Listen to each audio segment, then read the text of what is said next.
ఓం శ్రీమాత్రే నమః. అందరికీ నమస్కారం అండి. ఇప్పుడు అట్ల తద్ది పండుగ కథ అనేది చెప్పుకుందామండి. పూర్వకాలంలో రాజుల పాలన అనేది జరుగుతూ ఉండేది. ఆ కాలంలో ఒక రాజు కుమార్తె, మంత్రి కుమార్తె, పూజారి కుమార్తె కలిసిమెలిసి స్నేహితులుగా ఉండేవాళ్ళు. వాళ్ళప్పుడు అట్ల తద్ది రోజు ఉపవాసం అనేది ఉన్నారు. రాత్రి సమయంలో చంద్రుడు రాగానే పూజ చేయడం కోసం అన్నీ సిద్ధం చేసుకుంటారు. ఆ రోజు మబ్బులు పట్టి ఉండటం వలన చంద్రుడు అనేది కనిపించడం అనేది జరగలేదు. ఆ సమయంలో రాజు కూతురు రాకుమారి నీరసంతో కళ్ళు తిరిగి పడిపోతుంది.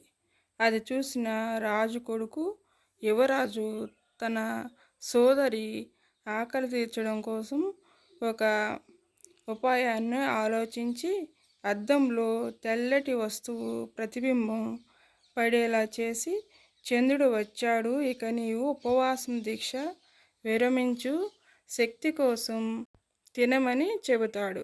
అన్నమాటను గౌరవించి చెల్లెలు భోజనం చేసింది. అయితే ఈ రోజున చంద్రుడిని చూసి ఉమాదేవి పూజ చేసుకుని భుజించాలి. అందుకే ఈ వ్రతానికి చంద్రోదయ ఉమావ్రతం అని పేరు వచ్చింది. కానీ రాజకుమారి తన అన్న మాటలు నమ్మి తన వ్రతాన్ని భంగం చేసుకుంది. ఇది జరిగిన కొన్నాళ్లకు రాజకుమారికి ఘనంగా పెళ్లి జరిగింది. అయితే రాజ్యంలోని కొందరు రాజుకు ఉన్నవి లేనివి కల్పించి చెప్పి రాజకుమారికి ఒక ముసలివాణితో ఇచ్చి వివాహం చేశారు. ఈ విధంగా జరిగినందుకు రాజకుమారి ఎంతగానో ఆవేదన చెందింది. చంద్రోదయ ఉమావ్రతం చేస్తే మంచి భర్త రావాలి కదా, ఇలా ఎందుకు జరిగింది అని ఆలోచిస్తూ బాధపడుతూ దేవతామూర్తి అయిన పార్వతీ పరమేశ్వరులను భక్తితో వేడుకుంటుంది.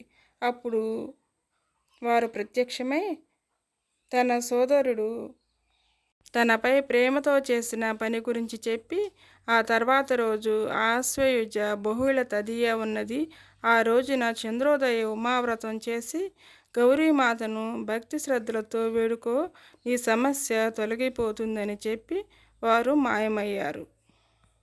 అప్పుడు రాజకుమారి ఎప్పటిలాగే పూజ చేసుకుని అక్షంతలు తెచ్చి భర్తపై వేయగానే తన భర్త రూపం మారి పూర్వ వైభవానికి వచ్చి యవ్వనంగా మారిపోతాడు.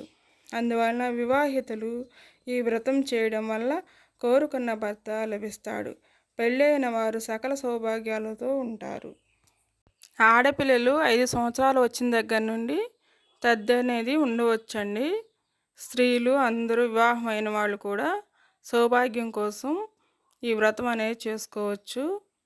తెల్లవారుజామునే లేచి స్నానాలు చేసి సూర్యోదయం అవ్వకముందే భోజనం అనేది చేయాలి. మధ్యాహ్నం ఉపవాసం ఉండాలండి. మధ్యాహ్నం ఏమీ తీసుకోకూడదు.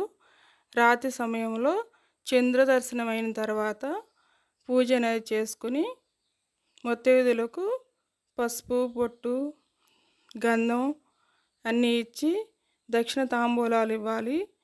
ఇచ్చిన తర్వాత మనం కూడా భుజించాలి. 11 అట్లతో వాయనం అనేది ఇవ్వాలండి. ఇచ్చి చేసుకోవాలి.